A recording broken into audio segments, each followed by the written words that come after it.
This Go ahead. conference will now be recorded. Perfect. So, first and foremost, as you all know, I'm forever working with Lauren and Elizabeth to reach out to very accomplished and successful agents at Farmers that we can kind of tap into what they're doing, kind of what their mindsets are, and more importantly, how they're transitioning in this current COVID environment. Um, we really have done an amazing job at the district level. The overall, the aggregate has been very, very successful, but it doesn't mean that every agent is finding that same success. And so we've done a couple of trainings on marketing, we've done a couple of trainings on internet leads, but I wanted to reach out to this particular agent because he has done something that a lot of agents dream of doing, which is scaling their business. So when they are actually running an agency, they're managing their agency and they have producers that are producing at very big numbers. I remember meeting Dan Kitajima a while back, and super nice guy, super humble guy, but very driven, very, very determined, and very committed. And then I started watching him on Facebook because, as you all know, I built my agency using Facebook, but Dan uses it at a whole different level. The feeling I get is Dan's about servant leadership. It's about giving it back. It's about putting it out there. It's about being positive and living with the attitude of gratitude. And you couldn't ask for anyone better to kind of come on a call to really talk about what he's done, and more importantly, kind of where he's been, where he is, and where he wants to be. And so if I go to the next slide, before I introduce him, I want to give you a little bit of a bio. Um, he's been 13 years now as an agency owner. He got his President's Council, so I'm so excited for Dan. One championship, 8 toppers. He has 8 licensed and appointed staff. Now, here are some pretty crazy numbers. In 2020, he wrote 5,669 policies. That's about 470 policies a month with 2.8 million in premium. He grew to over 10,000 policies in force. But remember, he started from scratch. One policy, one producer. He grew another 1.4 million in premium in 2020. And last month, he had the best month he's ever had.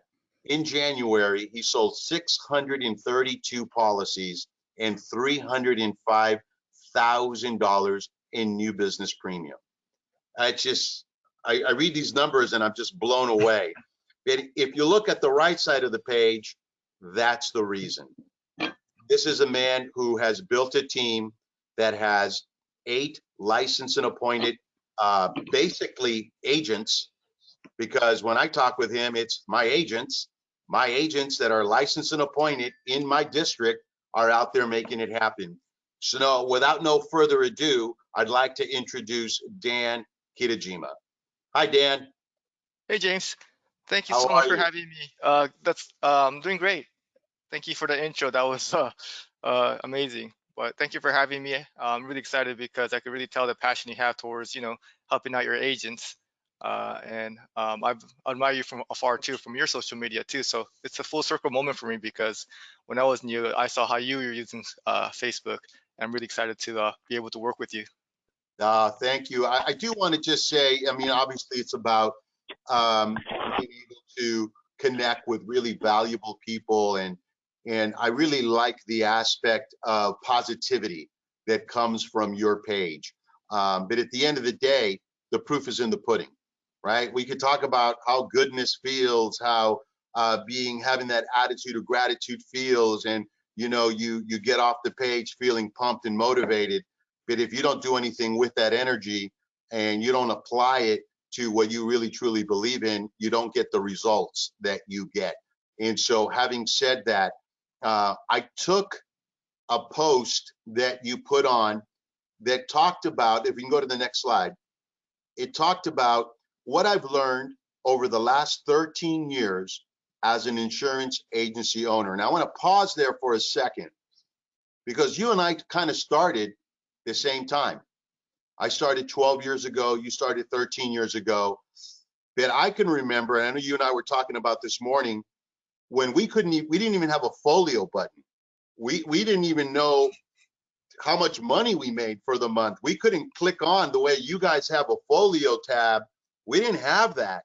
And so we had to go through our sales books and kind of add it up and hope the folio was right, and we didn't get a chargeback in between. So we really have come a long way since we started, especially with you 13 years ago, wouldn't you say, Dan? Yeah, James, I remember some very disappointing days. Because it was just one, you just found out your whole folio on one moment there.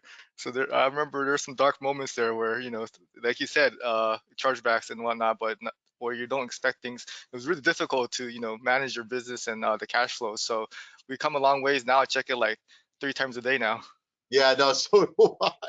So do I. Like you, a DM is an independent contractor, and we get paid off production. And so that's one of the things that I do on a daily basis. Now, we got a lot of different agents on the call. Some of them are very new that have only had maybe going into their second quarter of their career. So they're really still establishing themselves. And Mr. Darby, 40 years in the business.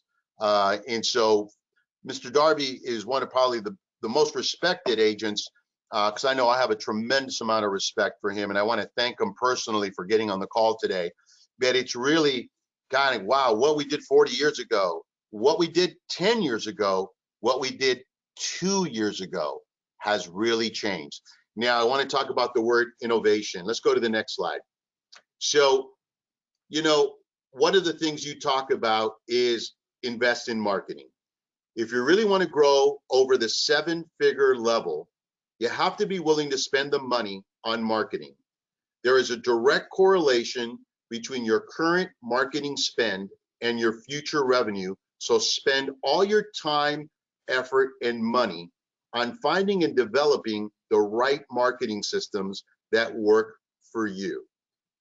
Now, that's a really loaded statement. And so what I did was I took 3 questions with my team, and we wanted to kind of ask you based on that statement. And this really comes from you. This comes from your heart. This comes from, sharing with you this morning. These are things you really, truly believe.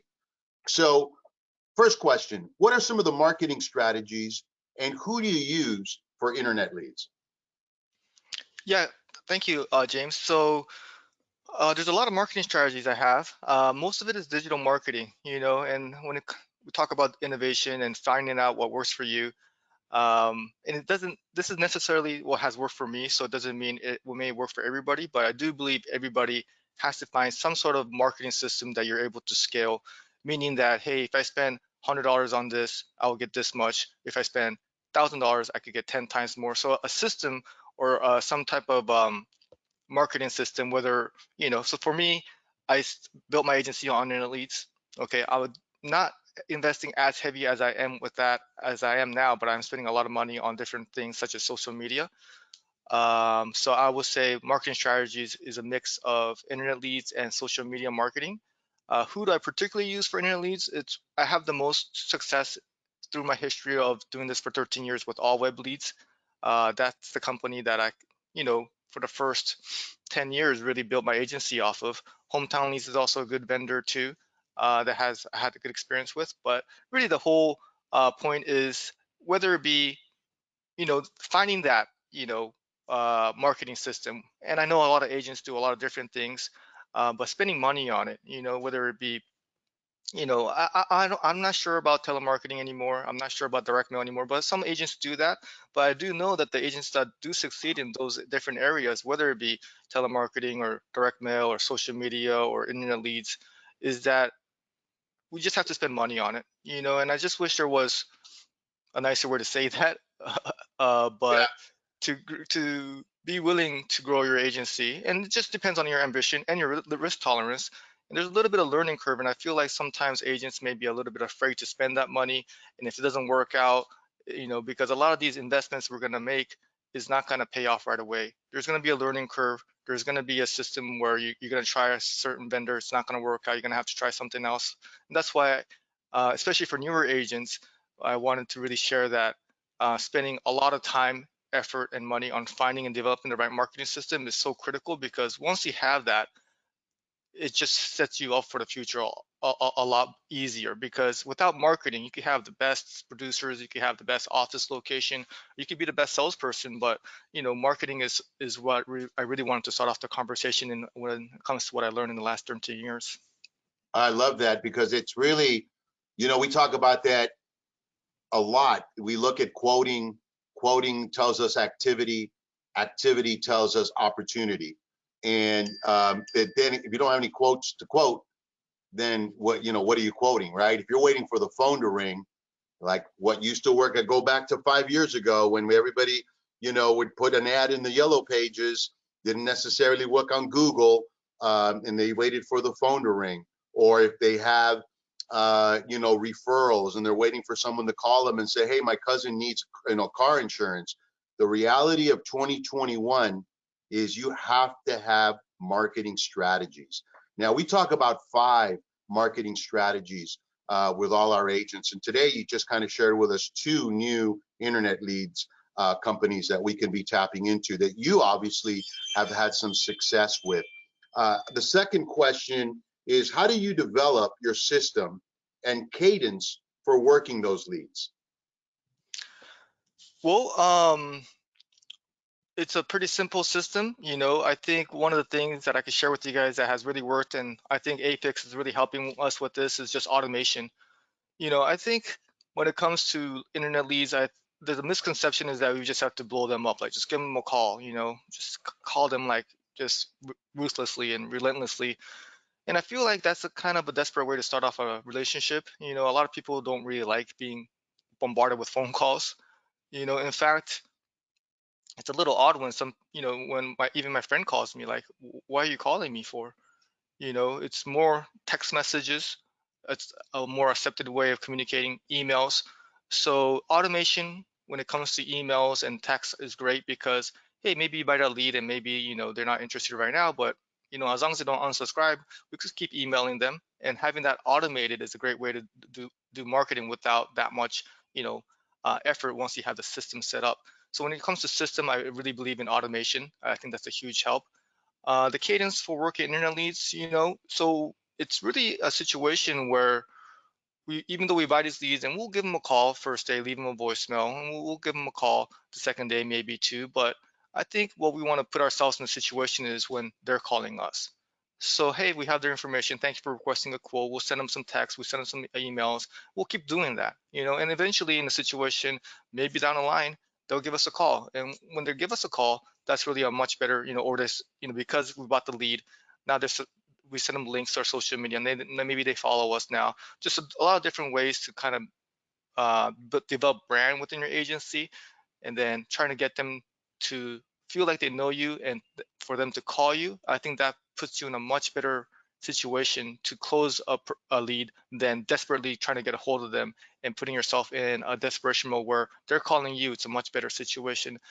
And I think I think one thing I just probably should add is that internet leads is not easy. I think it's a little bit of a misconception also. There's like, hey, if I find the right company, it's just going to be a slam dunk. It's a skill game, and I've been doing this since 2007. The second day I opened up my agency, I started buying internet leads, and there's a lot of growing pains, and it's almost like starting a new sport.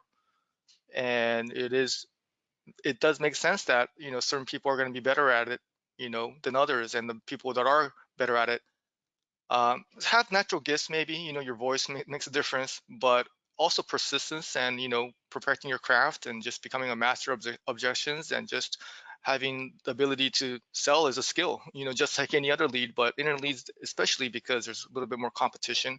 You have to be, the availability is very important. You have to be able to call them sooner than later. So just pure effort but I do want us to have a little bit more accountability when it comes to inner leads. When people say they don't work, sometimes we have to look inside the mirror and say, hey, what am I not doing right? Why is it some people able to convert them and I can't? Because there is definitely a skill level involved there. And that's why really, when it comes to producers, I have so much respect for the ones that are able to close business, because it's not easy. And that's also another reason we'll get into why I want to treat them as best as I can. You know what? I love that answer, because it is a skill set. So many people that have bought internet leads, try it for 30 days, don't get anywhere in 30 days, and then just stop. And it's a process. You got to start and continue, and it's consistency. And as you grow, you get better. The objection piece, which was going to be part of our last question on this segment, is probably the most important part of the internet lead process. Is once they call you, what do you say? And more importantly, when you're brand new, I have an agent that really struggles with, well, I don't really know the product, so I don't really know what to say. So sometimes I don't even take the call. And that, you just shoot yourself right in the foot. So the last question for this particular segment is, how do you provide training to your staff to overcome objections and get better conversions? Yeah, that's a great question, James. When it comes to training, I like to be very hands-on. So, you know, I literally like to have the desk who I'm training really, well, 6 feet apart, but pretty close enough where I could listen to that conversation and provide immediate feedback and be available to answer any questions. So when it comes to training, it's a big part of it. It is my job, besides marketing, is to put my staff in positions to win. So that way, I could really understand the conversation, what's going on. Overcoming objections, it's a fine line. Sometimes this objection is we're too much, and we're just too much. That'll happen 8 out of 10 times. So, well, maybe 7 out of 10 times. And I feel like some people are going to be just price sensitives, and then you just, even if the best close in the whole world, you can't close those. So the ability to move on is also important too. But certain objections, I think it just comes with, a lot of it is, and I've changed my mind on this a little bit recently, because I used to think it was just all about how motivated the staff is. If you're motivated, that could take care of a lot of things. You're just trying harder. You're trying to say the right things. Just have more energy on the phone. You have more enthusiasm, and that leads to conversions. I do believe in that. But now I think with the staff, I'm getting a little bit more into the technical part of it. And some of the trainings that I've found out, role play by the Olsen agency, that's a training platform where they role play, and really listening to their training method has helped my agency quite a bit. A lot of it is building rapport, trying to find compliments, trying to find something that you have common with, try to really find out what they really want.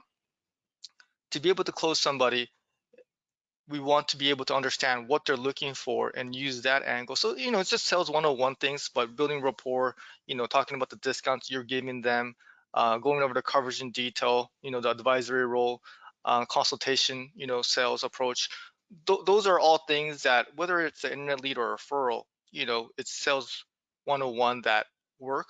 And I think that technical training is something that I feel agency owners really need to become masters at, because that's our profession. And I feel like if you don't understand it, then there's really no way for us to be able to expect our staff to understand it, because they need a master to learn from. So I feel like, even though I've been doing this, and we had this conversation a little bit earlier, even though I've been doing it for 13 years, I still want to be very engaged and understanding of how a sales process works. So that way I am able to train and help our producers' closing ratio increase, because that is what makes the marketing efforts worth it when we're able to close the business. Absolutely. You don't get to 400 plus policies a month by accident. There has got to be processes in place. I like what you talked about, where obviously you're 6 feet away from the person you're training and you listen to what they're saying. But can you share with us some of the things when you're training some of the basic mistakes that maybe sometimes new producers make or say, and that you kind of do a quick fix? Is there something that comes to mind that you can share with us? Yeah, sure. I think the first thing maybe is just jumping into just questions too soon. So building a little bit of, hey, thank you for giving us a call, or thank you for taking my call, thank you for giving me the opportunity. So showing gratitude there, I think sets the conversation in a better tone, so just thanking them in the beginning. And I think some of the maybe other mistakes is just not really going into coverage in detail, just we have to sell the value of what insurance does and really understand what the consequences are for not having that coverage. So telling Yeah, stories there, because if we just give out here's a price, we're just not going to win. I mean, I agree 100%. we all know Yeah, our pricing situation right now. yeah, So if you don't let them understand that what insurance does, why they're purchasing it, why having more coverage is important, why having the multi-policy discount, how that helps them, and just going through question, and here's a price boom, and going through a quote too fast, because we live in a fast, world.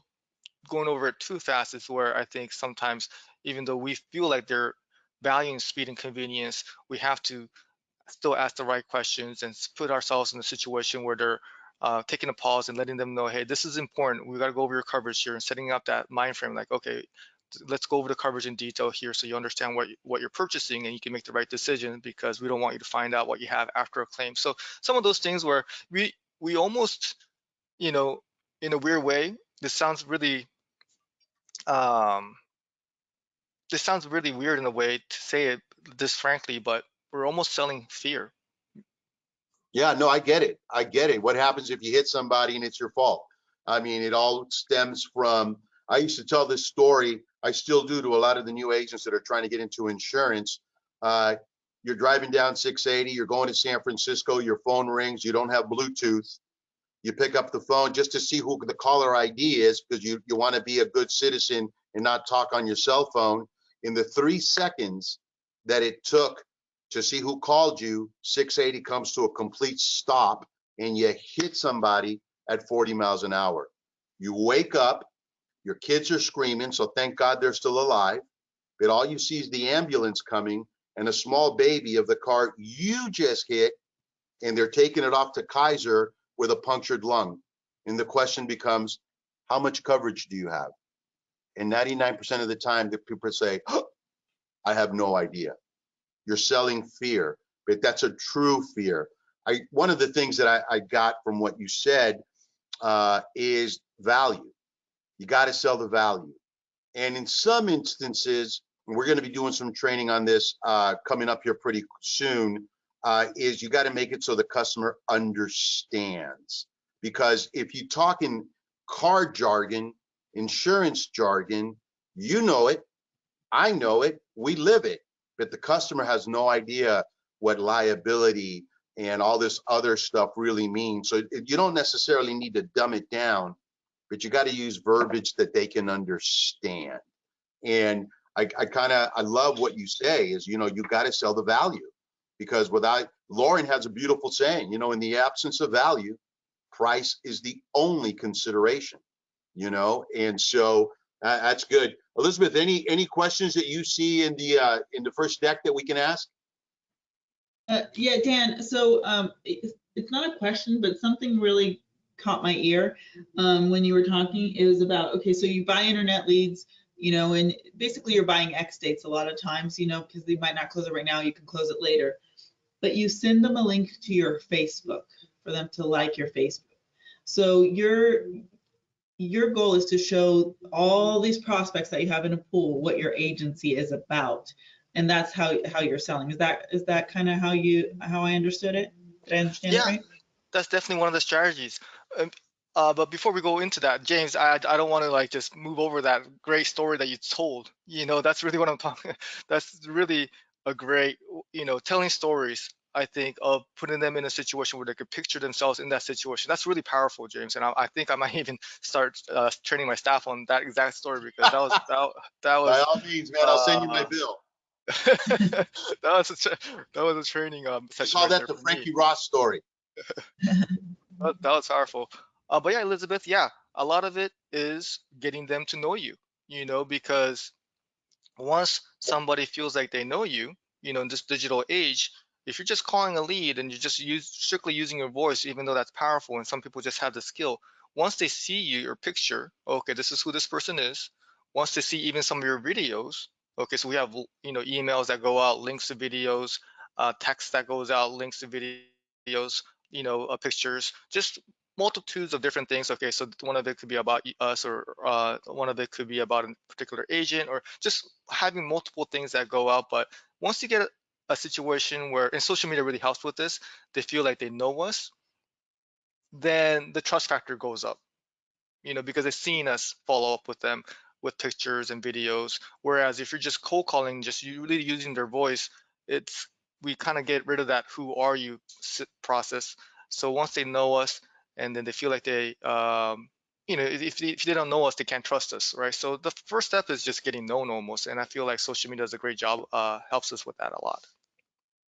Great. That's And a- the same thing for Yeah, that's your website. It has all your reviews on there, so you send them a link to your website, they can see your reviews from actual customers. And sometimes we'll mix it up.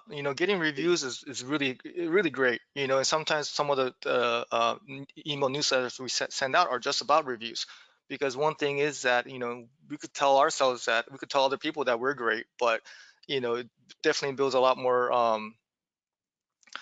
The testimonial is a lot stronger and the credibility is a lot stronger if somebody else is saying that you're great.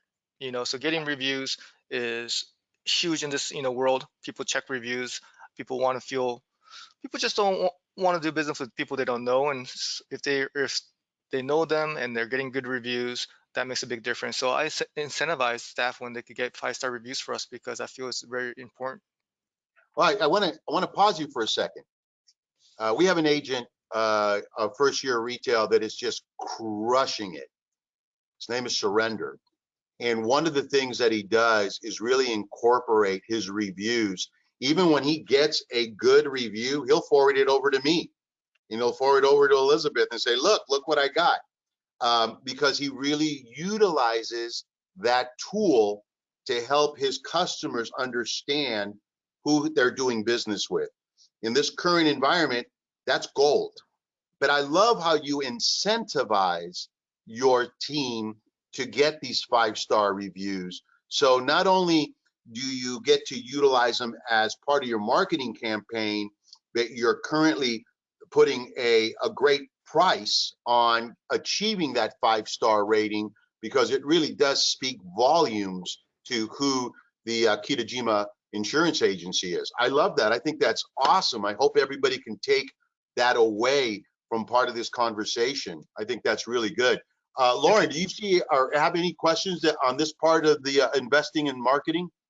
No, I'm absorbing quite a bit of information from you, Dan. I greatly appreciate it. So, and I do love the sending the links to social media to where you're legitimizing who you are, that you are a real person, that they can align with, and know that you're just not a flash in the pan, especially when you got quite a few reviews, and people do look at not just the reviews, but the number of reviews. So that's pretty good information. I appreciate that. No, Well, yeah, sure. And just to add one thing, last thing for the reviews, it's also a great way when we make it so easy for us, our customers, to review us, and when we really push them to review us, it actually puts our staff in a good accountability mode, because we understand that, hey, it's so easy for people to leave a bad review too. So it goes both ways, where we live in such a transparent world that we want to make sure we're always taking care of our customers the right way, because we're one bad conversation for having a bad review. So when we value reviews, it actually not only helps us with the marketing, but it also helps us with our customer service level too. I love that. That is awesome. All right, so let's move on to the second part of this conversation, and it is invest in staff. You have to invest heavily into your team and look out for what's best for them.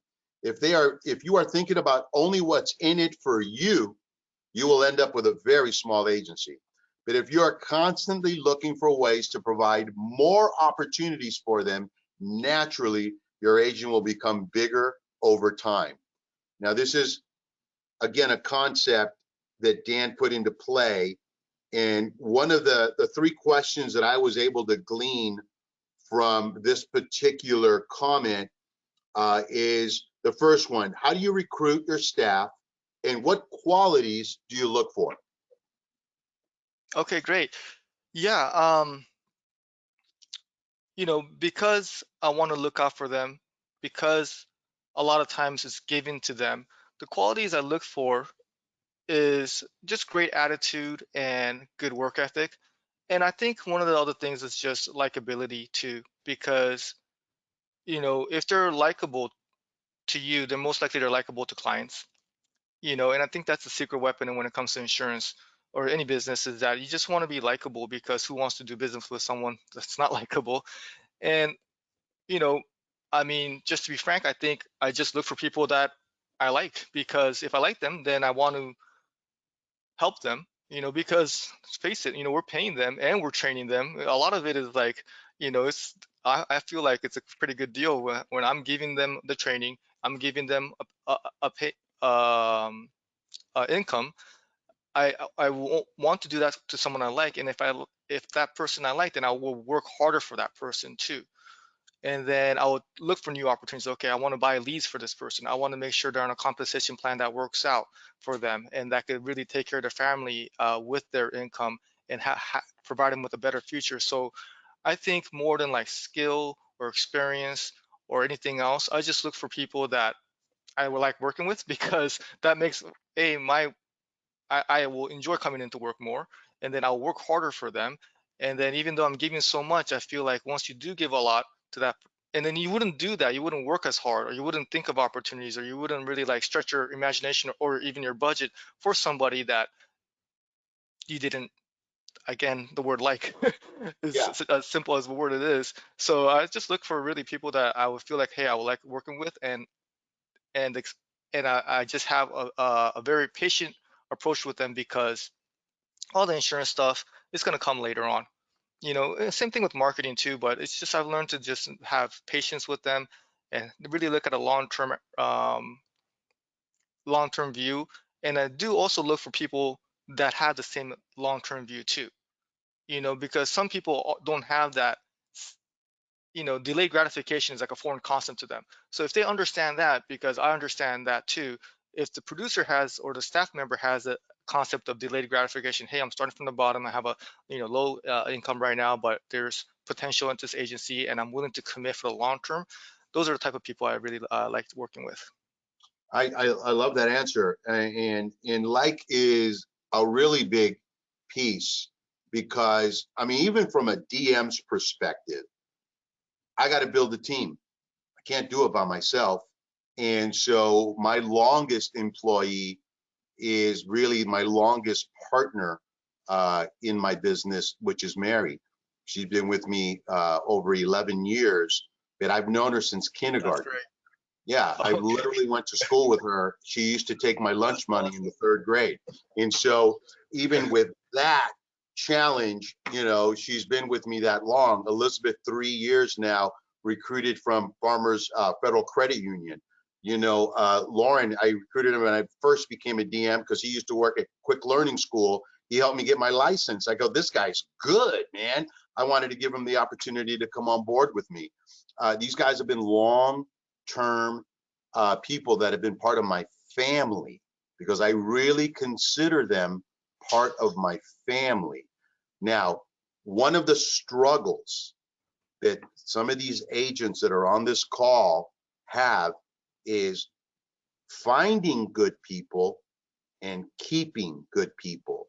So how do you find your prospects? How do you find your staff? Do you use an insurer, Ideal traits. Ideal Traits, or do you use a staffing company, or is it you meet them at Starbucks, you like them, hey, you'd like an opportunity? I mean, what do you do? Yeah, all the above, James, because I could relate to that, challenge of finding good people. It's when I say, training is my #1 job, marketing is my #1 job, and so is recruiting is my #1 job too, is because it's that challenging these days. So I really could relate, but it is really all of the above. Ideal Traits has been great. My last 2 hires has been from Ideal Traits. Oh, that's awesome. Good. Thank you I've for al- sharing that. Yeah, historically in the past, Craigslist was a great source, but it's not as good anymore. But I still give them a try every once in a while. And again, I just want to, push this message across that social media is such a key factor when it comes to not only marketing but also recruiting too. Not only can you show your prospects what type of agency, what you believe in, and what type of attitudes you have, but it also, when you recruit for people could look at your social media. Okay, these are the type of people that work here. This is kind of what they believe in. They seem motivated, they seem happy. What type of values they have. So social media is also a big one. Posting that we're hiring. Okay, that's great too. Your natural market, who you meet, who you know, your staff, who they know too. We have people that have brought on their siblings. And then when it comes to just like marketing, it's going to cost some money. So maybe like a referral bonus right now, I have sometimes $500 or sometimes $1,000 if they find me somebody that I hire. Then there's so investing in recruiting is a very important part of the business, because it's I almost feel like who you hire is the most important decision we make as an agency owner. I agree. Is that I agree. important? So having Yeah. enough pool of applicants to talk to is very important, and it's not easy down here, and I'm sure up there too for you guys. So a lot of times what we're looking for are people in the restaurant business, retail business, that are looking for a change, that have good attitude and good work ethic, and that's really all I can ask for. It's funny. The restaurant space has really gone through a paradigm shift. COVID has really closed a lot of restaurants, and the great servers, the ones that make great tips, are the ones that have the best customer service skill sets. Those are the ones that are going to provide you world-class customer service. I can definitely tell you, Mary came to me because I did business with her daughter, and I just, again, sparked up a relationship because we had known each other all our lives. Hey, you want to do something part-time, kind of keep busy. And she's been with me now 11 years and has evolved into this amazing operations manager. Elizabeth was who I used to go to at Farmers Federal Credit Union as a DM, even as an agent, and all she did was ever take my money. And now I had to figure out a way from this person taking my money to, hey, I think you'd be amazing. Would you consider being part of my team? And that all it consisted of was buying her lunch. And I bought her one lunch, and she's been with me ever since. And the best business consultant that has ever worked with me, Lauren, the same thing. It was seeing him do his magic at Quick Learning School and seeing how valuable and the amount of patience that he has. He has the patience of a saint, which I don't have. And there are skill sets that Elizabeth has that I don't have. And there are skill sets that Mary has that I don't have. That it's important to me to bring that into my team, that I didn't go to a platform to find them. I found them by having dialogue, conversation, and saying, man, I would love to have you part of my team. I love the aspect that you talk about with social media, because I see what you do in social media, and I see how you reward your agents, and you give them trophies and plaques, and you give them accolades. And so if you're giving them that link and you're seeing, wow, that would be a really cool place to kind of learn the insurance business. And so I could see how you use that as well. But I think my biggest takeaway, and Elizabeth, please write this down, the last two hires came from where, Elizabeth? Ideal traits. Ideal traits. So guys, you need to keep that in mind, and you get 50% off if you're on agency marketing. All right, so the next one, how do you onboard your staff? What's that kind of the process? Yeah, before we move on, yeah, James, that's a great point that you mentioned that we should review, is that always be looking, and that's what you were doing, always looking for the next hire. So sometimes I like to say is like, hey, producers are always looking for the next sell. Me personally, I'm looking for the next hire. So that's a great point there. But when it comes to onboarding staff, I started very simple. One of the things that I think we get in trouble as agency owners is that we start expecting so much from our people that we hire. I think it could be, especially, and I've dealt with this too when I was new. I'm a business owner. I hired you, and come from a sense of like an ego point, like, hey, you work for me. So one of the things that has really helped me not have that attitude and really done a 180 of feeling like I work for you is just giving them, really low expectations, easy jobs, because again, they're coming from, and I saw a question earlier, I think that came in like, do I hire licensed staff? But, I would if I could find them. But so um, I hire people without experience. So they come in and I just have them do some of the easiest work, data entry. We do send a lot of emails and texts, so we kind of like have to separate some lists manually. So getting some lists ready, envelopes full, mailing out quotes, we'll call um, refinancing certificates, chatting with farmers, getting discounts on, sales support. Hey, can you get coffee for us? Just, I almost look at it as like a secretarial administrative work. They're not even talking to anybody, because the expectation of them should be very low because, first of all, they have a new job. They don't know what they're doing. They're afraid they're going to mess up. Have them do the easy stuff. Hey, you got a good attitude, you got a good work ethic, you're doing a good job, and just leave it at that. And just have them still listening to everybody, talking to, calls and being absorbed in the environment. And later on, within a month, they should be able to talk to some clients, call some lists, pending cancels. Again, we're starting off with the very, very easiest job because we don't want them to put them in a situation where the situation is too advanced for them.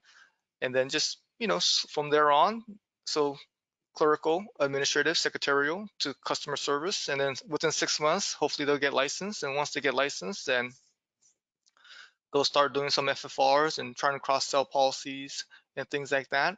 And then another year of that maybe, then they may be getting leads, and that's really where the income potential really goes higher. But I think starting them slow, having the patience, and having a career path, and this is something I lay out when I hire during the recruiting process too. So really looking for someone who has the humility to start from the bottom and learn their way up, and know that, so they understand that they're not making the big bucks like some of the other producers here, because they've been here 5 to 9 years now. So that's kind of the vision I paint for them, and that's really how I want them to understand. And I think that works better for them too, because sometimes as agency owners we'll hire a person, get them licensed, and expect them to close an internet lead within the first month, and that's just not realistic to me. I love that. I think so. You provide a path for all your new hires. They literally start from the bottom and work their way up. I think that's amazing. How long? What's the tenure of your oldest employee? 9 years now. Wow. And what's Yeah. the tenure of your newest? 6 months. So 6 months. Okay.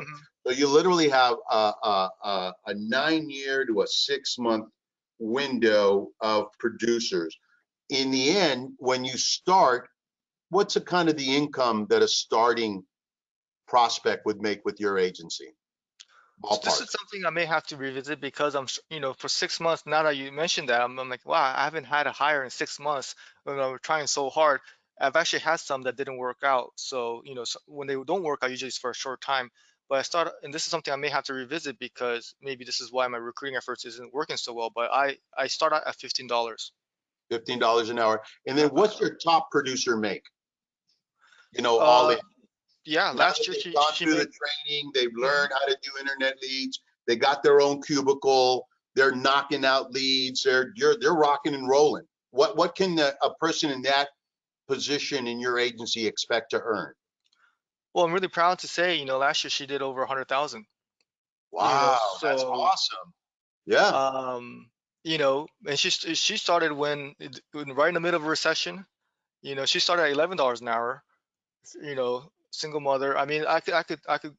That's a story I am so proud to share how far and how hard she worked and the trust she put in my agency, because I didn't have any, thing to prove. Like, she didn't know, I wasn't in a situation, and my agency wasn't, that size. We really did build the agency together. So for her to be able to buy a house in Southern California with the pool and everything last year, and just and that really helps with the recruiting too. Once you have example and the motivation, because they have, sometimes the staff could, even though you're working hard, the agency owner is doing great, going on vacations or whatnot, they can't relate to that. But if they see somebody in the same positions as them doing well within the agency, I think that drives the motivation level up for everybody, because they can relate to that staff member, because uh, th- there's no other reason that they can't do it.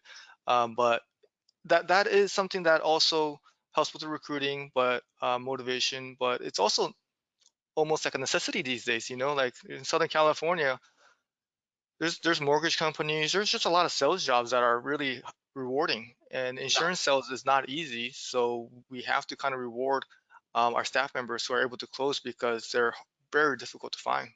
Yeah, and I get that, but I love how she started at 11 bucks an hour and now is making 100 grand a year and was able to afford to buy a home. A person like that has been that loyal is going to be with you for a really long time, because they know they started from nothing and now have something pretty amazing.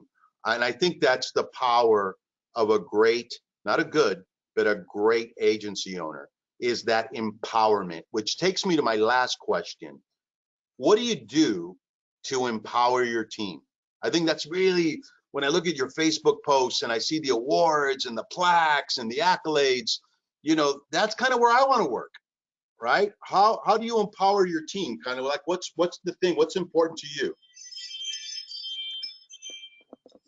Yeah, there's so many ways to empower your team. I think one of them, again, is marketing, making sure they have enough leads.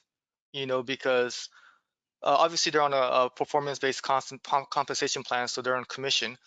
So the commission structure has to be rewarding enough, but they want the opportunity. They need to have people to talk to, and I think it's unrealistic for us to say, hey, sell policies, when we're not giving them enough leads. So I empower them by giving them the opportunity. I'm not sure if this is the empower is the right word, but in general, I just like to have a culture where we have a motivating and positive one, where we look out for each other, we value each other. I'm really big on gratitude towards them, because it's just something that I wouldn't be able to build an agency like this without them. So when you said that you sold 600 policies, I wanted to correct you in the beginning, the intro, because I want to say, no, I actually sold 2 last Yeah. month. No, So I love it. I you love know it. That's an agent's dream. That I sold 2, but my team sold 650. That is an agent's dream. And I love the empowerment piece, because I believe in empowerment.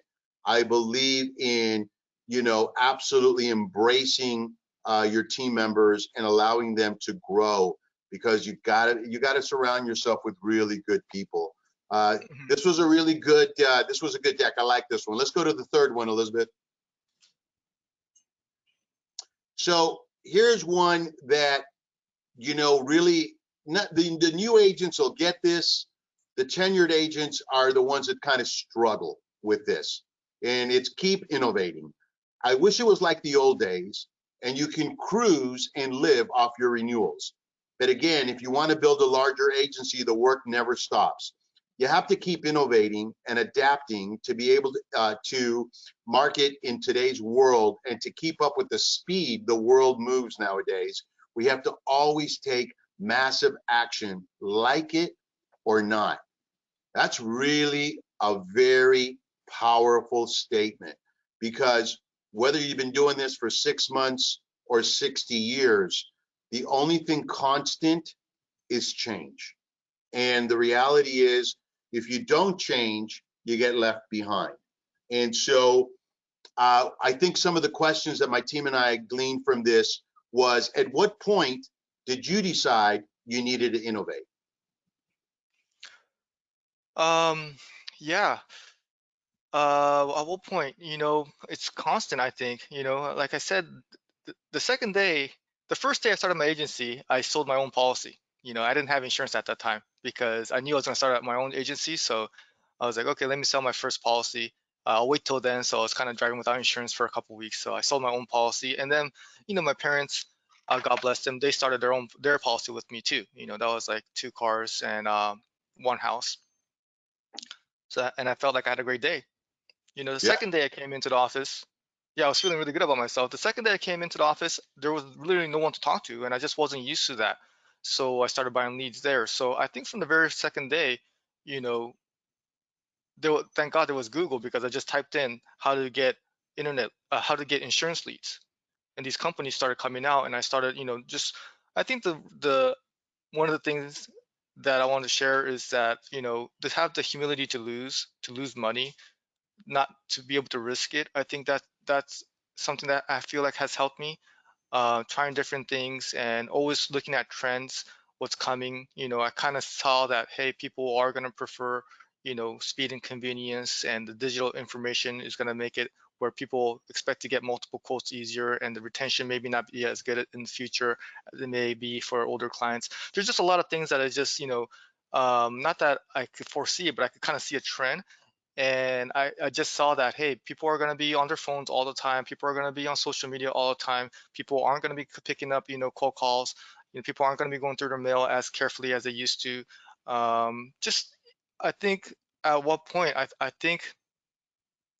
um, I think I guess I kind of always have, but I will tell you that I wish I've done some things more faster too.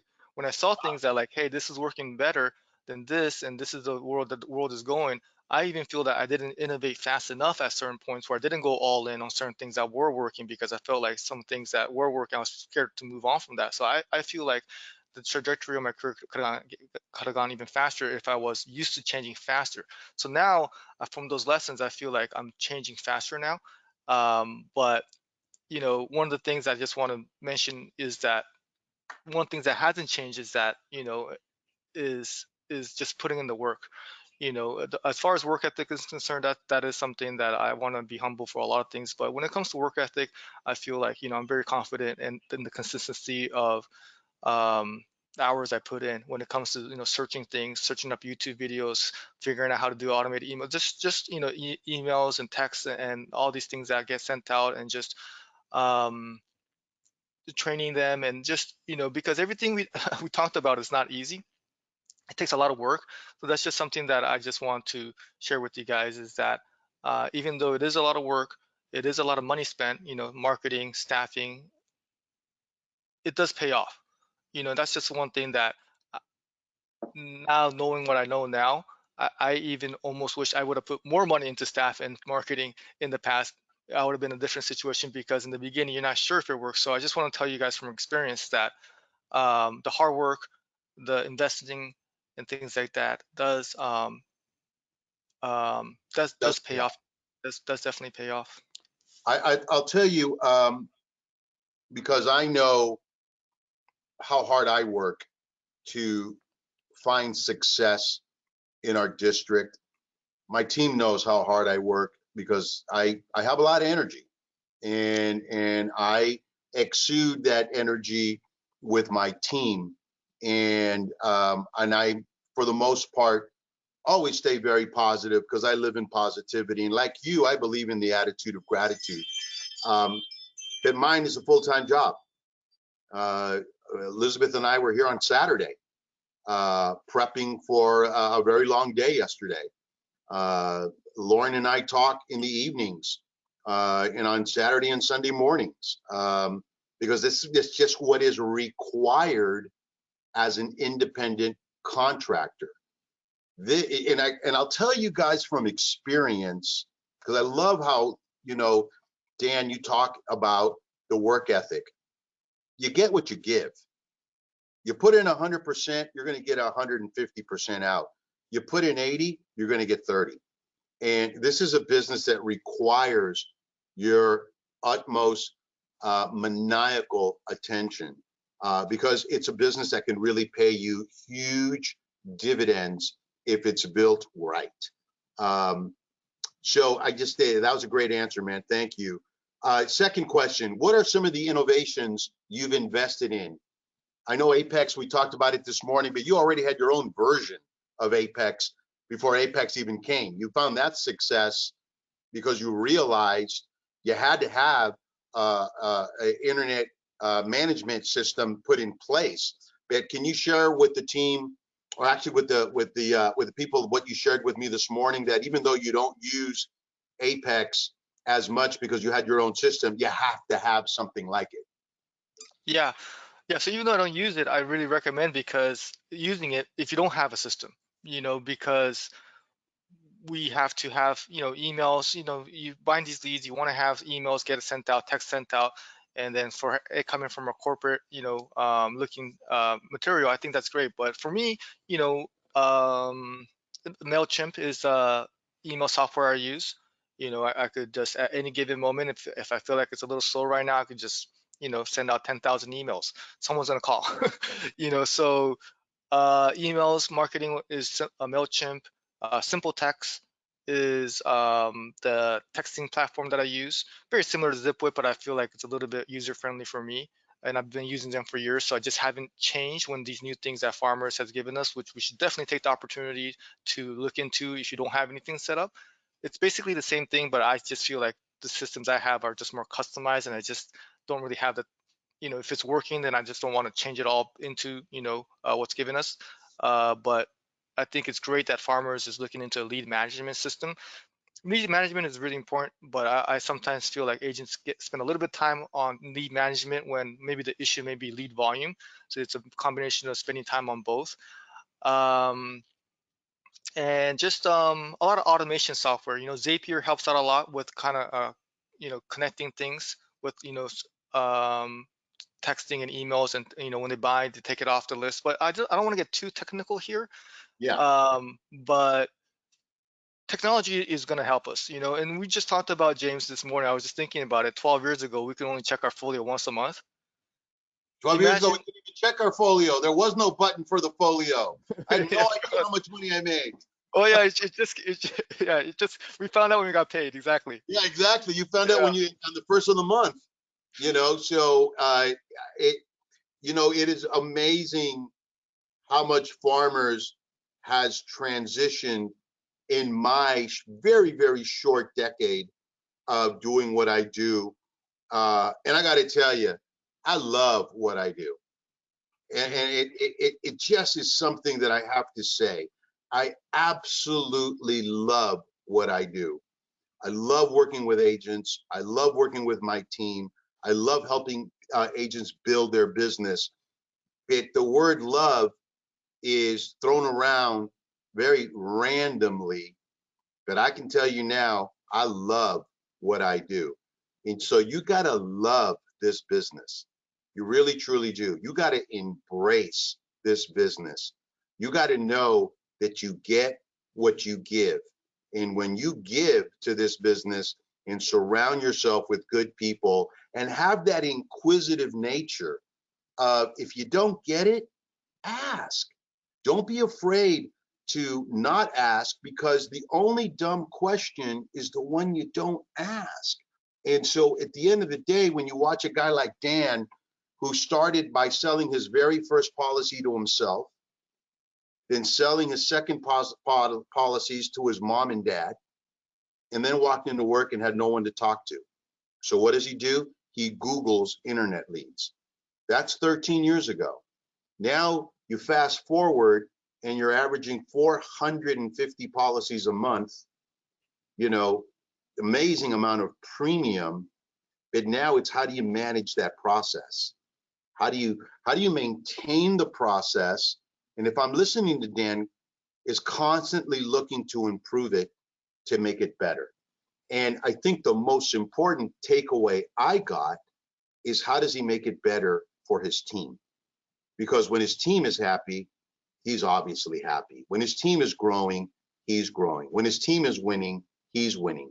And I think that's the right attitude as you start bringing on your people. I'll share a quick story. I was with my wife yesterday, and we were in Home Depot, and she was telling me about, you know, a problematic employee that she has. She's a surgery coordinator for a plastic surgeon, and she's been with this doctor for 30 years. And I happened to be walking to the bathroom, and I saw on the, if I can put this up, on the wall where Home Depot employees go, and it says, treat employees like they make a difference, and they will. And so that just resonated with me, and I kind of explained to her how she needed to approach this particular individual. That my employees are not employees. My employees are team members. They're part of my team. They help me build this business. I think that's the same kind of approach you have to have when you put staff on. Is, do they understand your vision? Do they see what you want to accomplish? And are you including them in the vision? Now, here's a very important question, because I know what works for me. Whenever there's a possibility of failure, you over communicate. How often do you have meetings, Dan, with your team? Yeah, there's so much gold you just mentioned there, James. You know, I feel the same way. You know, I absolutely love the business that we're in. You know, watching them win is such a fulfillment moment for me. You know, and I get more joy of seeing them win than, you know, any personal accolades that I get. And it's just a joy to be able to have a business where you're helping out the customers with quality insurance, what's, you know, Farmers Insurance, which is a brand that, you know, I absolutely believe in, and they're truly providing protection from them. It's something that they need to have anyways. So we're literally getting paid to help people, and mix that in with helping out your staff too. So it's a great business where at the end of the day, I just feel, you know, proud of what I was able to do, and be able to sleep very well for, and getting compensated for just really just helping people, which is something that we all know, I know every one of you guys came into this business to do. Um, but to answer your question, yeah, when it comes to meeting, we have meetings, you know, once a week on Zoom. Maybe try to do it twice a week. Sometimes we'll do a motivational one where we watch a YouTube video together, or we've done book reviews. Now we're doing more technical, you know, training, you know, role playing when it comes to objections and things like that. We have a monthly meeting, a results meeting. We have quarterly one-on-one meetings. But I also wanted to just touch on base what we were talking about there. Where you mentioned 12 years ago, we could only check our folio once a month, only got paid. So when we talk about innovation here, imagine what's going to be 12 years from now. Yeah, yeah. You know, so that's really where I wanted to like touch base with. Like, the world is moving here fast. We have to think of what's next, because 12 years from now, we're going to be laughing at the situation we're in now. So if you're not innovating at the speed, then we're going to be left behind. And I think the internet and technology has wiped out companies that are bigger than ours. So it is really just our responsibility to be able to see what's coming here and be able to adapt, and to see how business is done, and just really, and you guys live in a great area, you know, up there, where I feel technology advancements are really moving fast, and we're in California too, where a lot of, so just leveraging technology, not fearing it, and just embracing it, I think, is really important. I think those are all great points, and I want to just point out why innovation is so important. The case of Blockbuster and Netflix. There used to be a Blockbuster on every single corner, and everybody would go and they'd wait because they wanted to get a particular movie they wanted to see. And I can remember myself personally waiting 45 minutes for someone to come and drop it off in the bin. I'll remember that, because that's the only way you got to see Eddie Murphy in that movie that he just came out in. And all of a sudden, Netflix comes out and they have their little red box, and they went ahead and they could send you a DVD in a little red envelope, and that was cool. Then all of a sudden, they started this little thing called streaming. Now let me ask you, how many Blockbusters do you see on every corner? Zero. And how much money is Netflix worth? $423 a share. It's unbelievable that disruptors create what we currently live in the environment we live in. your insurance has changed. And I know that there's agents on here like Eddie and Mike that have been around 20 plus years. What was Farmers like 20 years ago? What was Farmers like 40 years ago when you guys used to look at green screens, right? And what is Farmers like now? The new agents that are on this call, you are the new generation of farmers. You are the ones that are going to bring in this new technology. You are the ones that are going to, this isn't innovation for you. This is all you know. But for the older agents that have been around, this is where they have to adapt. This is where they have to change. This is where they have to figure it out. This is where they got to be an early adapter. And so those were all really great points, Dan, that you brought up. And it's just really good to see, you know, again, 13 years is a long time, but in the grand scheme of things, is it? Because you still got another 20 years to go, my friend. You look like you're 12. Yeah, well, yeah, no, I'm 40, so I feel like I'm not even at halfway right now. Yeah, So, well, I'll tell you what, I'm 60 and I feel like I got another 20 years to go. oh, So you got more than that, James. Wow. Yeah, you look great. I'll be that 80-year DM, you know, that 80-year-old DM, you know, making sure I find my teeth when I put them in. So now, Elizabeth, any questions concerning this third slide? I think Dan and you hit on all the points. It's innovation, but you know, Dan, one of the things I know we have some agents that use that have used MailChimp in the past, and you know, it's a fairly easy tool to use. So there's a lot of tools out there that don't cost you $1 million that can complement your Apex and your ZipWhip, and that you can, you know, it always sticks back to me. I've heard you speak a couple of times, but one of the times you said, you know, I have leads from 13 years ago that I still market to. It's about how do you continue to market to that pool of people that you have available to market to without having to keep, you know, you want to keep filling the pool, but you want to also keep, you know, going back to those people. They know you. They probably expect your email every 6 months or every year. So I love that. And that's great. Cool. Lauren, you. was there anything you wanted to add or ask? Yeah, quite a bit. I like that you have Zoom meetings where you share a YouTube video, or you even said you did book reviews. So going back to book reviews, I mean, I always say, you know, readers lead and leaders read.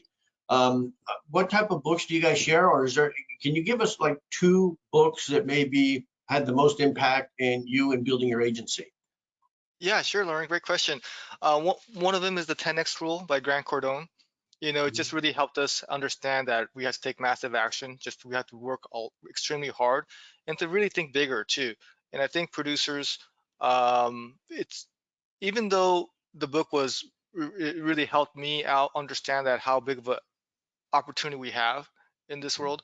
I think it's really helpful that the staff members understand my perspective, like why I'm working so hard, why I believe in this so much, and why, you know, I'm trying to, you know, because as much as I said, like, you know, make it sound like I'm such a nice manager, you know, I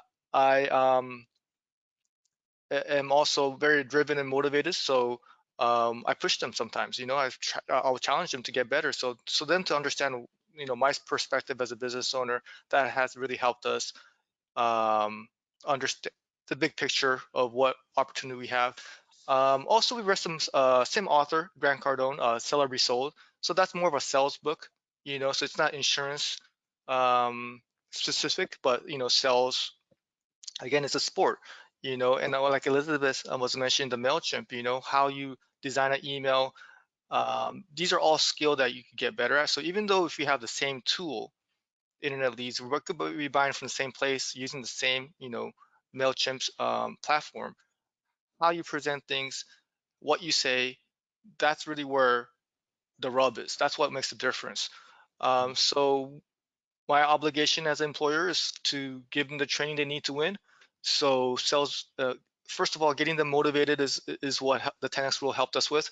The Seller Be Sold really helped us with more the technical side of selling. And then now we're moving on to RPOA, which is the role play with the Olgits agency, which is more insurance specific. So different things like that. And we use those meetings to get to know each other a little bit better too, talk about our daily lives.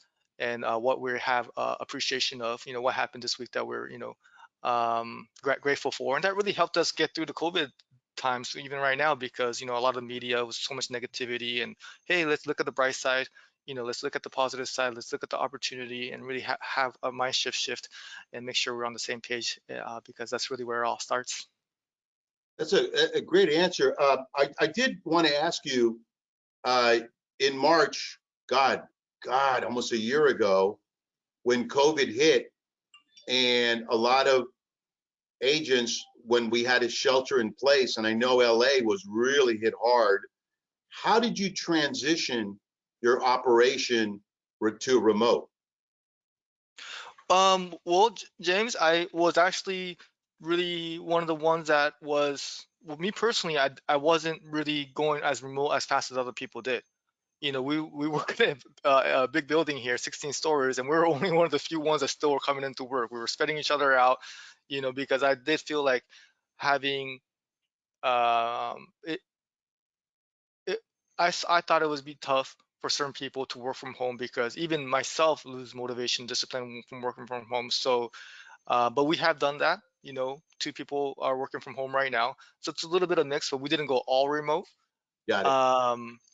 But I think it's just knowing my team and knowing who could work remote, who can't, and taking the risk. That it was a very challenging time to understand, like, hey, because at that time we thought, like, if you catch it, you might die. So it was very scary, but I was monitoring the numbers, and I was thinking of making the right decision for the business. And I think it showed a resiliency. It made us stick together a little bit more. I'm really proud of the way that they were able to handle that anxiety, and still perform the way we did last year. I got to tell you, I'm with you. I never worked from home.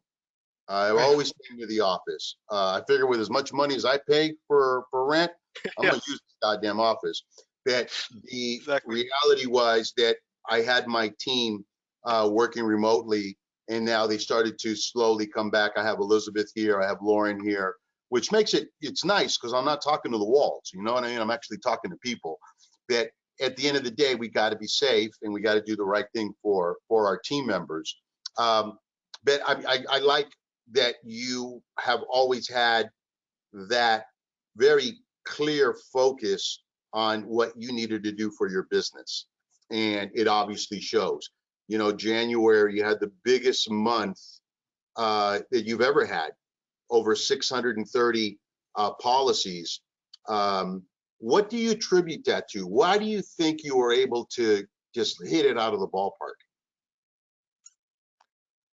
I think I think it's just committing to the team. I just commit to them. Like, I feel like they have a choice of who their employer is.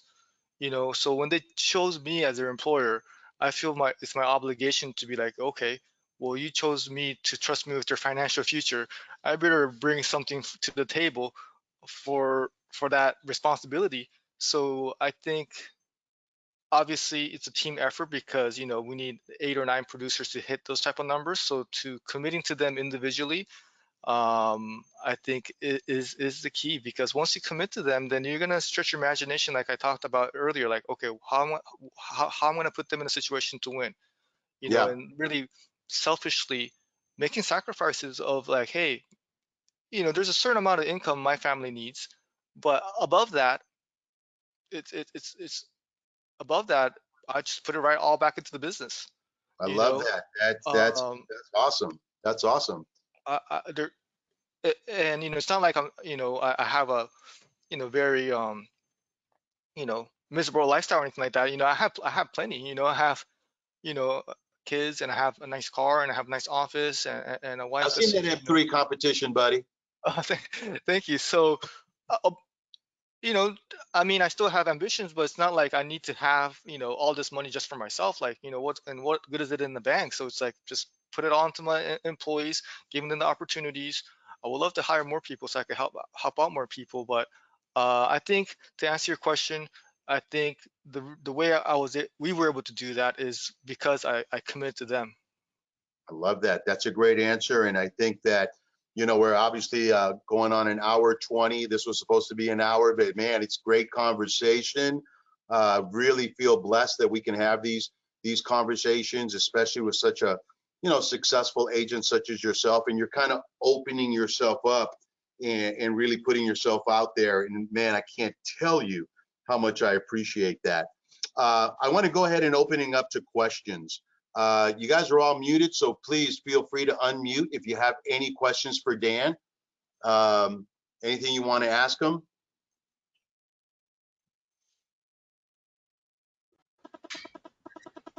All right, so let's keep going to. Hey, everybody. James, before you do that, I just put all books, links to the 2 books and the website, the role play at the Olsen 8. Okay. There's a question answer session and I need to ask questions. I'll come back to you on that. I'll give you time, okay? Who's talking? I think Hello? Archana was. Oh, sorry. My son came with a question. I said, okay, we are in the meeting. I'll come back to your question. So Yeah. thank you so Okay, no, much, please, James, for organizing this. And Dan, it's been really a pleasure listening to you and very motivational presentation. So thank you.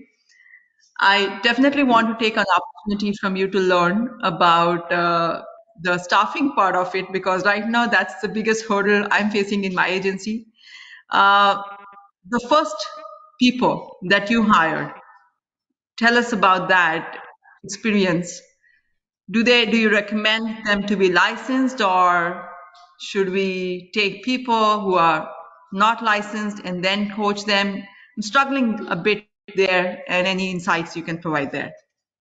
Yeah, thank you, Archana. So, you know, it all depends on who you find. You know, if you can find somebody that's licensed, I think that's going to be a difficult task for me to find somebody that's licensed. I think if they're licensed and looking for a job, it's going to be most likely because hopefully they moved into your area. Because if they're already licensed and looking for a job, you kind of have to wonder like why they don't not work out for the other place. And there could be some legitimate reasons. Maybe they didn't have the right opportunity. But from my experience, if they're licensed and looking for a new job, sometimes they might have the skill, but there might be some underlying issue there why it didn't work out with the other place. So my recommendation when it comes to having staffing issues, like we mentioned, is to have somebody that you have no experience, but you just like working with. You know, all I ask for is good attitude and good activity. And if you like working with them, and just have them start off with just being your secretary. Just having somebody that you like working around and really have them have a long-term vision to understand that, hey, you know, you're working from the bottom, you're just helping me, but there's future earning potential and want to build something with you. So someone you like and someone you can have low expectations with, I think is a great place, because any type of help is better than no help. So rather than looking for skill or experience, I think it's good to look for likability and good attitude and good work ethic. Thank you. Thank you. Great answer. Well, I thanks mean, for going asking. back to your very first one that was making $11 an hour and now making 100,000 a year, that was a person with I would imagine, a great personality. I used to like to say, I can hear your smile, right, when they're talking over the phone. And you can teach them everything else as long as they are open to that, because that's how we all got here, right? That's so true. Yeah, coachability, you know, that's so important. You know, so having somebody who has that, and sometimes when they're licensed and they come in, you know, they feel like they already know how to do things. Those are the type of situations that usually don't end up working well with me. Yeah, I get So it. You had it. almost like I prefer. Yeah. So even though having someone licensed and being able to sell policies right away may be a short-term fix, I like long-term solutions where even though they don't know anything, the good attitude and good work ethic will actually pay off dividends much better later. So sometimes we like to look for shortcuts, and that sometimes ends up being the harder or the more difficult way. Yeah, no, I think that's the perfect answer. Hey, I'm going to go. Yeah, hey please. Dan, hey Dan, this is Surinder from Farmers Insurance Agency. When you're talking just now about what qualities you look for in your staff, and better to have an agent without a license than with a license, I literally felt, I mean, as if you're reading my mind.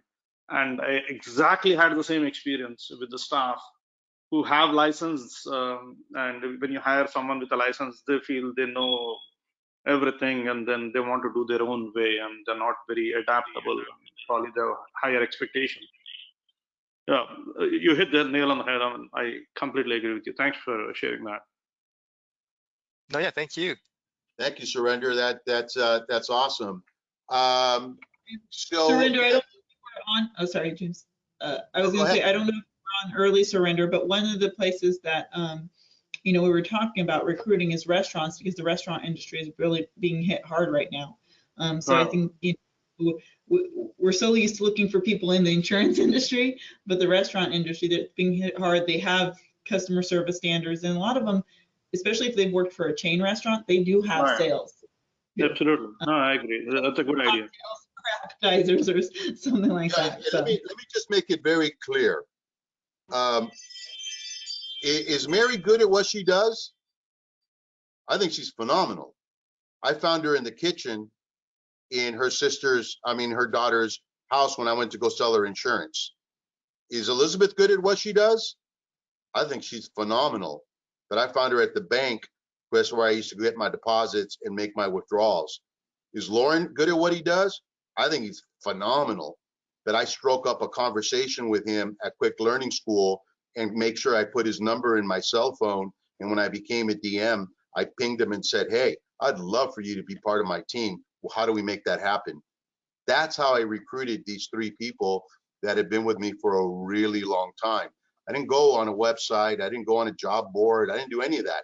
To Dan's point, you know, they didn't know my vision, but they became part of my vision. And I just think that's a really great point. And Surrender, you're absolutely right. I'd like to hire people that are licensed, but every single one that I put on have had to go get their licenses, and Elizabeth did it in 30 days. So, you know, it is part of what we do on a daily basis. So, Dimitri, you have any questions?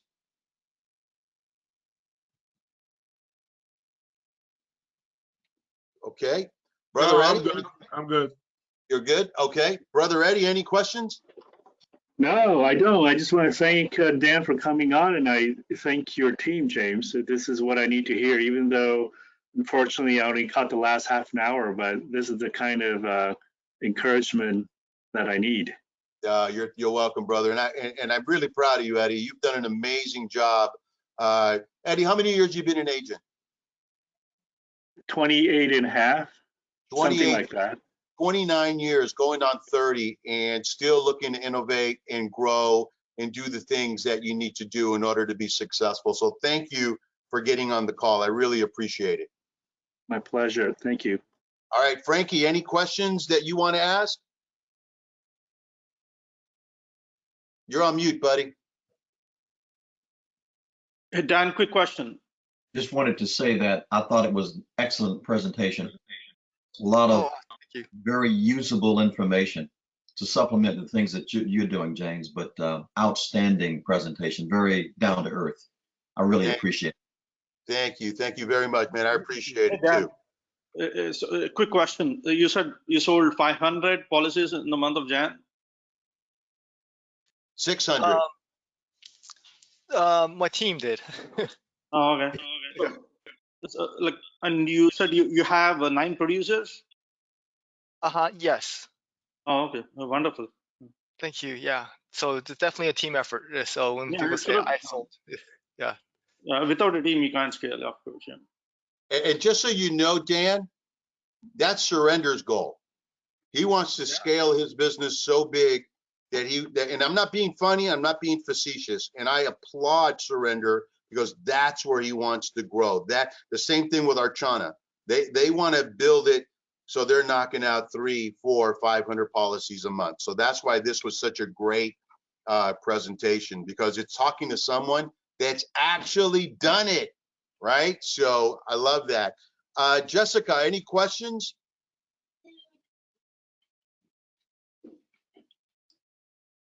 Can you hear me? I sure can. Okay, cool. I don't have any questions. I do think, though, it was a really good tip to hire people that you know, like, and trust. I like the idea of going with somebody who's been in the restaurant industry. I myself was in the restaurant industry for a long time. And just like insurance, it is a people business. So having somebody who's not afraid to talk to people is, you know, really good idea. Plus they know how to smooth things over. So I really like that tip. That's awesome, Jessica. Thank you. That was a pretty good nugget. Thank you. Jojo, any questions? No, I don't have any question, but there's a lot of great information I got today. Thank you so much. Oh, that's awesome. Thank you, Jojo. I love that. Dan, that's another 30-year agent. So Oh, wow. she's an awesome, awesome agent. Probably the most organized agent you will ever meet. Lily Wynn, any questions or comments? Can you hear me?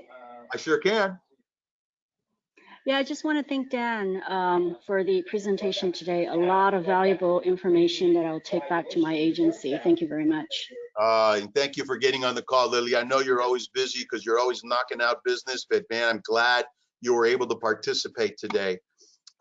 Lin Zhao, any questions or comments?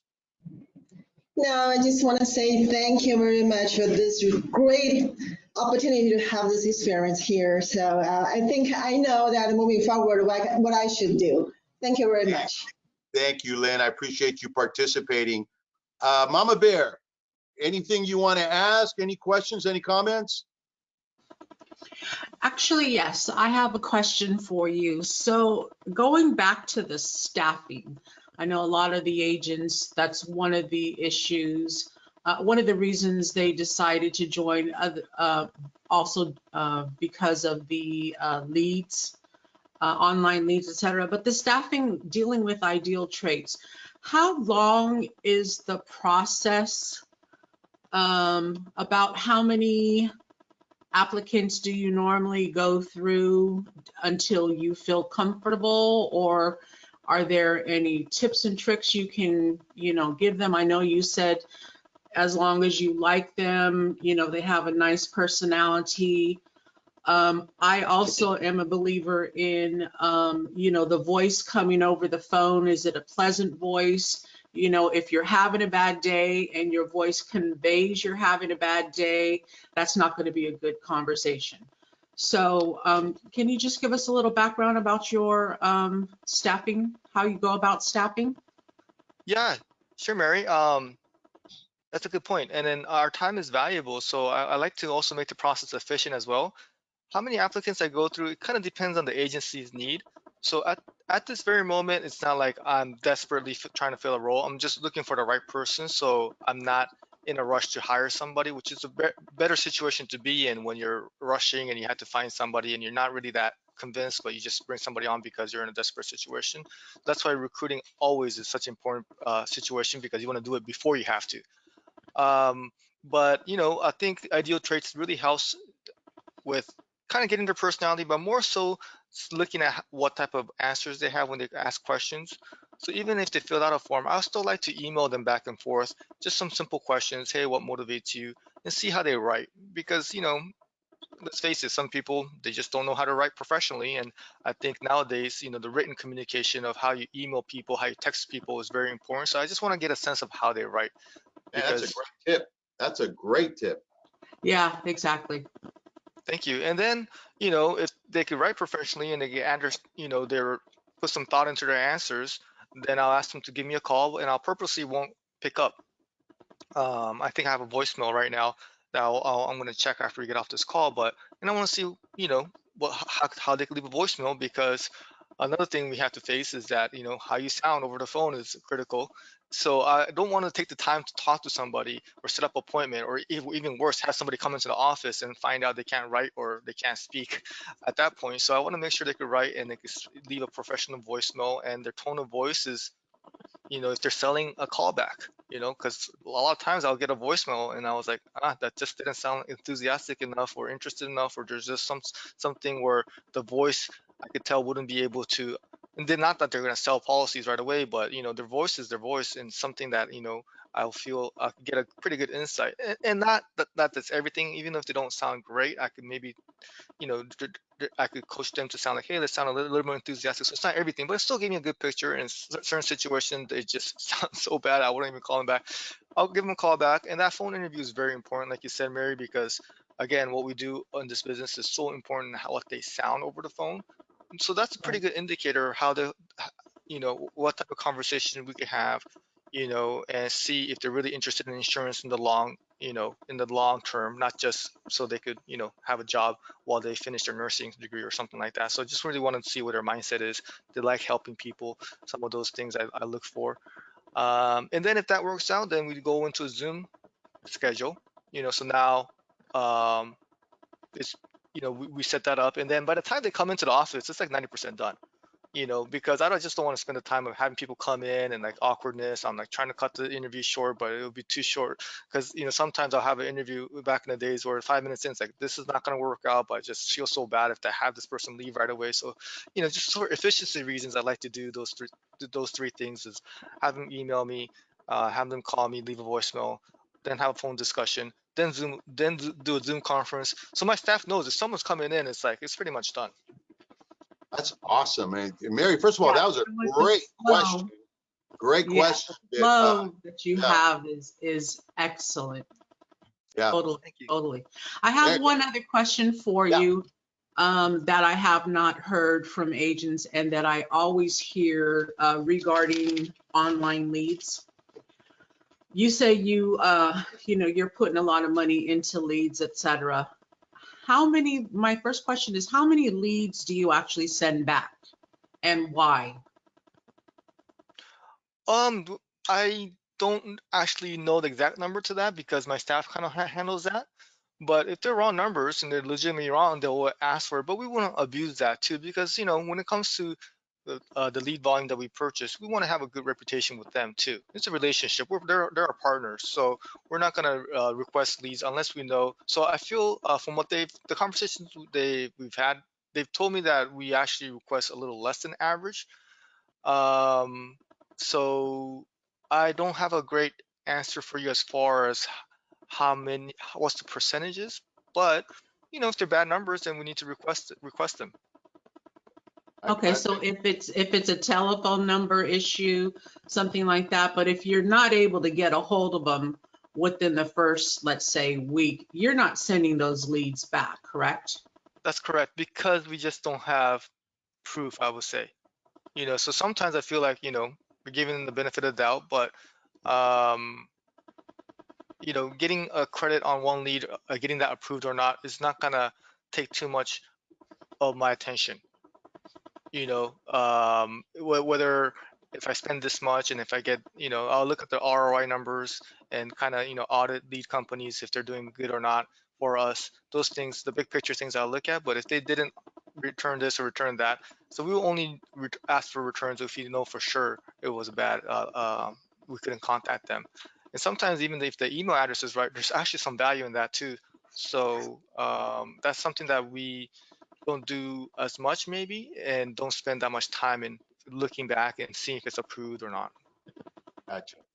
So similar is a case, what do you do? Let's say, when you're trying to reach a lead, I mean, you call several times, send emails, text messages, but you never got a response.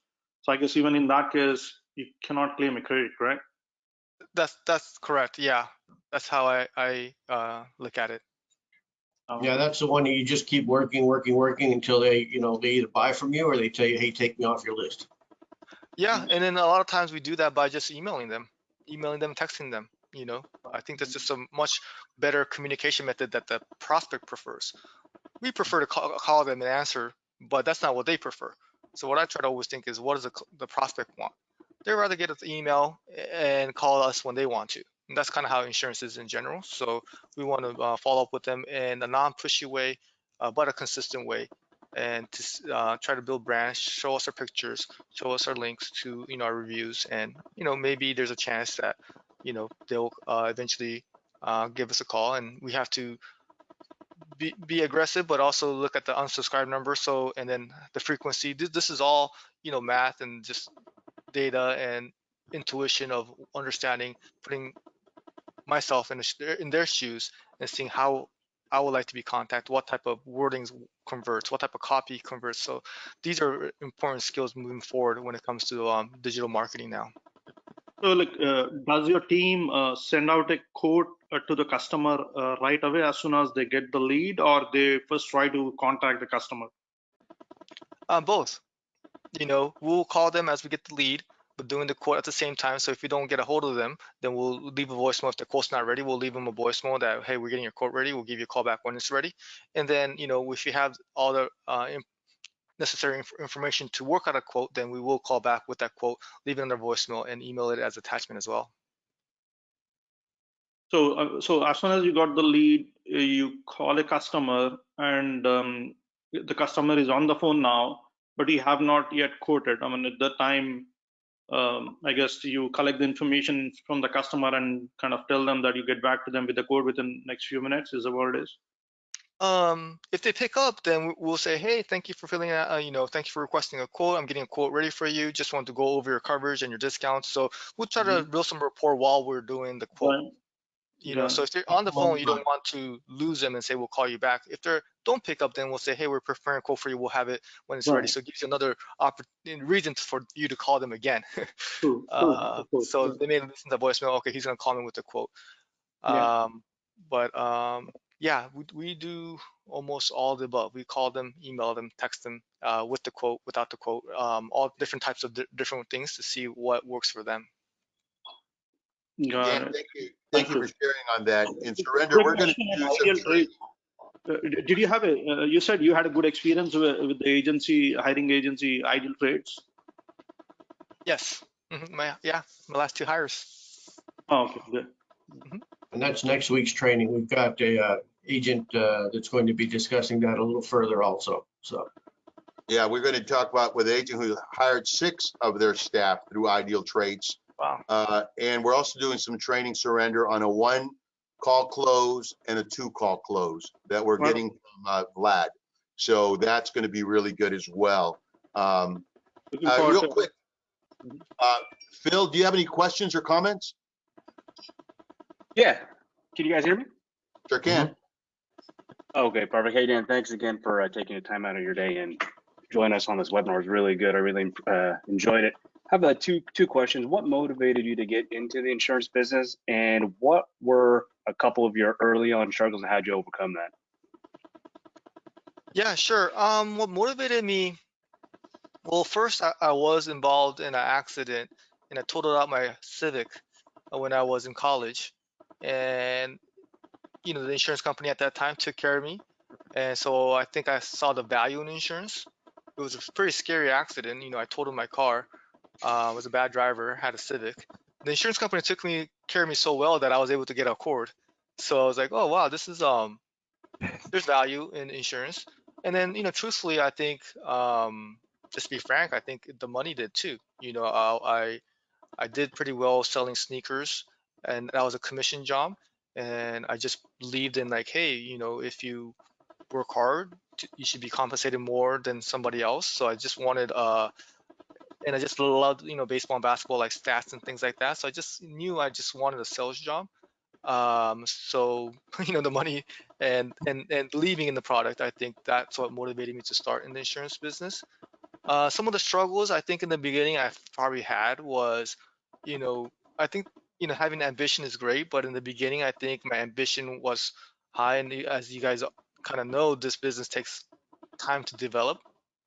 It's a residual based business, so that's why having years experience in the book of business, really the momentum starts building. So in the beginning, I think part of my struggle was dealing with my own frustrations of feeling that, hey, why am I not building agency as fast as I was expecting myself to? Why am I not going to the achievement clubs? Why am I not making $1 million a year? Why am I not, and I think that was a struggle because, truthfully, that didn't make me a better leader.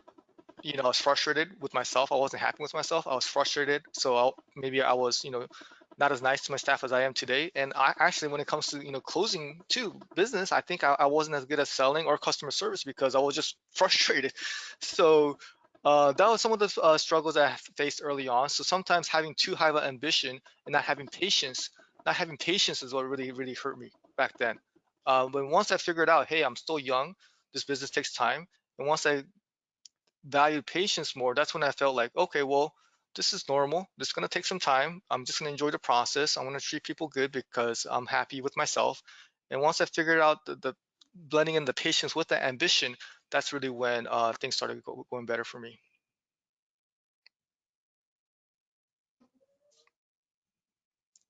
Perfect. Thanks, Dan. Appreciate it. Sure. All right. Was that it, Phil? That's it. Oh, man, I thought you were going to get his social security number and sell him a life policy. All right. So, well, that's going to be on the offline when I call him later. Okay. Wallace, are you still on the call? Do you have any questions or comments?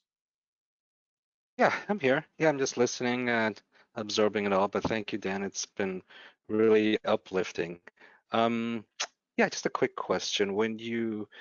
So you've been pretty successful with staff. How, in terms of your hiring practices, how soon do you take care of business if they end up not working out for you or just turn out to be nuts? Good question. This is something I've gotten a lot better at. I think in the past I had a little bit of ego where I said, hey, if I hire somebody, I must have made the right choice. So now I understand that, hey, hiring is guessing. It's just, you're just taking a chance. And to actually take accountability, and I'm actually coming from a very, I feel bad. Like I messed up here. Like I apologetic, feeling of like, hey, I'm sorry, I hired you when it wasn't the right fit, and I would make that decision a lot faster than I used to. So the last one that didn't work out, it was a month. In a month, I figured, okay, this isn't gonna be a good fit. So I made that decision a lot faster than I used to because I used to drag that process on, and I just hate firing people. So I just really did have a problem of not making that decision early enough. So now I try to make it faster because in the long term that's better. So usually I say when I hire somebody, hey, in 60 days we're gonna have a review.